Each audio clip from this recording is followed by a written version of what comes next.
Hi there.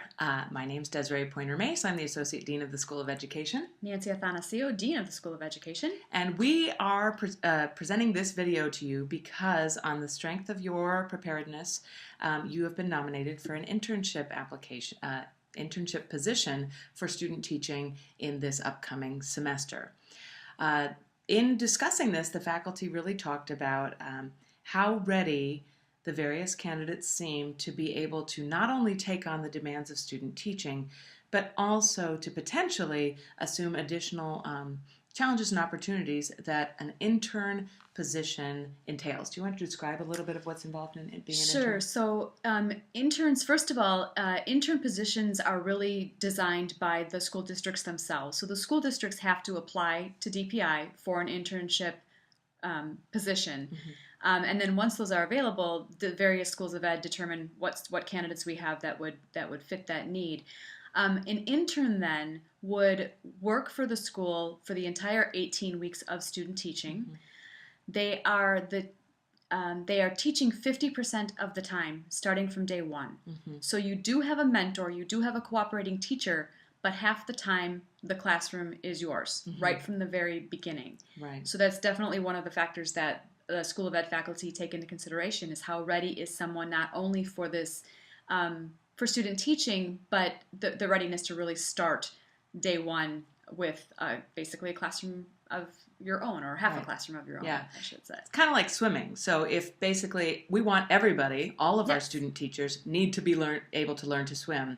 But some are strong enough swimmers that they can jump right into the deep end and start doing laps. Others need to wade in and have a little bit of mentoring and coaching in order to reach that same level. Now that might actually be true for you if you feel like you want to be able to have a little bit more direct modeling, mentoring, or if you really have your heart set on teaching in a location that may not have an intern position. Those are all the kinds of things that might play into saying thanks but no thanks for an intern position. However, if you are interested, then what you need to do is educate yourself about what the Wisconsin Improvement Program, that's the internship program, entails. It's easily Googleable, or the URL is up here, teptal.dpi.with.gov/programs/Wisconsin-improvement-program. Easiest way is just to Google for Wisconsin Improvement Program. Okay. And then read through it, see what it entails, and then Gloria Lake, our clinical placement director, will email you to let you know the password for accessing the system and also potential positions that might be a good map for your licensure area. There are some that are higher priority for districts than others. For example, it's very unusual for a secondary or a high school intern position to become available. Not impossible, but not as frequent as an elementary placement might be. Exactly. The other thing you want to consider too is because it would be an 18-week placement, that does limit your student teaching experience. So we've tried to give you a range of your licensure areas in your 4 fields, which I think, hopefully we've done a really good job at. But some people might consider it a detriment if you are, say, elementary, middle, and you've only student taught in elementary school. Mm-hmm. That might be a factor. So there's a lot of things that go into considering it.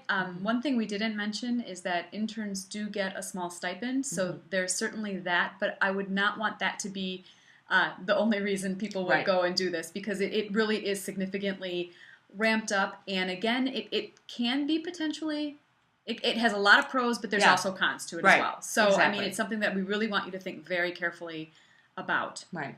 You have additional opportunities to get to know parents, communities, and an entire school district, but on the other hand, you don't get a chance to do that in 2 different settings. Right.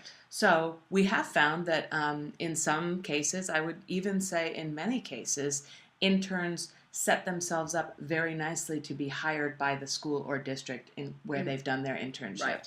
Right. But that's not a guarantee. And so you really need to think about this possibility, think about your strengths, think about how excited you are about this possibility, and then contact Gloria Lake and be in touch with her as necessary to figure out your plans for this upcoming semester. Anything else you want to say? No, just congratulations. Yeah. And regardless of what you decide to do, we will continue to work on getting you the best student teaching placements, because internships are not guaranteed. You interview for them like you would a job. So applying is, only the first step. Only the first step. So we will continue to work to get you quality placements regardless. So no worries either way, but congratulations. Yes. Have a great day.